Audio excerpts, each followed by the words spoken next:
This week, voters delivered a clear message to the Democratic Party.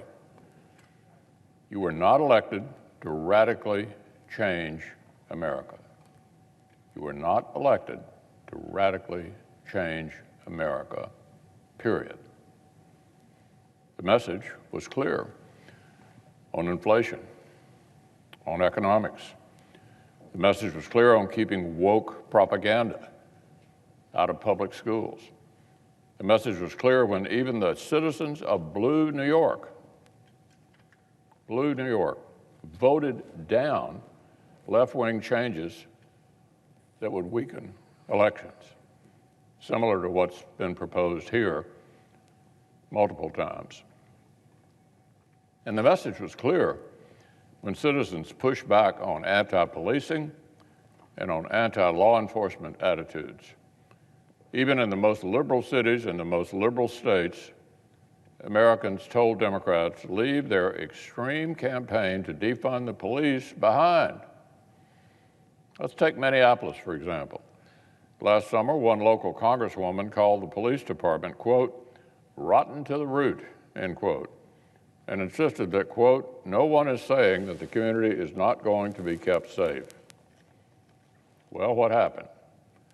Homicides are on a pace for the highest annual count in decades.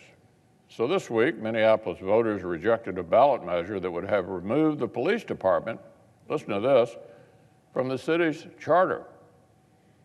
Or take New York City, where violent crimes like robbery and auto theft have seen 10 to 15% jumps just in the last year.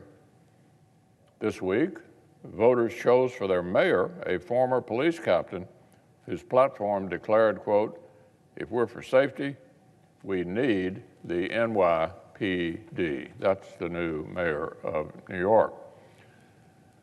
Upstate in Buffalo, a socialist challenger had won a primary against the incumbent mayor, promising in part to defund the police. But even though prominent New York Democrats endorsed the radical who won the primary, the incumbent won the race on a write-in. On a write-in. Our people have just lived through the biggest nationwide jump in homicides in more than a century. In my hometown of Louisville, murders in 2021 have already more than doubled the annual total from just 2 years ago. So look, Americans do not want less public safety. They actually want more. No wonder that over the summer, one survey found that a majority of Americans, including majorities of Black and Hispanic respondents, called violent crime a major crisis, ahead of any other issue. But it remains to be seen whether Democrats here in Washington are getting the message. After all, just a few days ago, the Attorney General still seemed more focused on intimidating America's parents out of their First Amendment rights.